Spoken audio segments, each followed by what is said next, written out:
the Lord's Prayer is misunderstood, it's mystical, but it's also foundational and formative.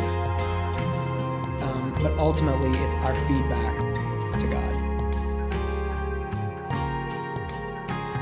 So the second line of the second section of the prayer, the petitions section, is to forgive us our debts as we forgive our debtors.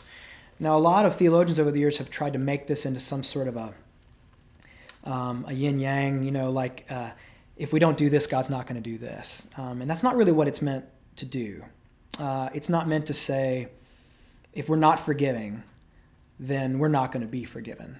That God would withhold forgiveness that is ours in Jesus because we fall upon him, that he's going to withhold that still if we are unforgiving the people around us. That's not what it's meant to say. It's much like the condition of our faith, that the things we do don't save us. But if our heart's truly been pursued by Jesus and caught, it's going to stir a particular kind of behavior.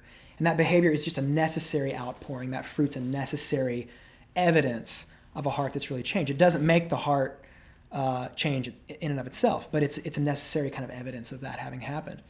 And this line is very much the same way. We are going to forgive other people if we are forgiven. If we are people who know that forgiveness, necessarily it's going to stir up forgiveness in us. We're going to want to forgive those people. And again, I think it's interesting, just like the communion table, they'll often say if you harbor sin in your heart, if there are people even in this very room that you're unwilling to forgive, unrepentant sin, you might want to consider that before you come to the table.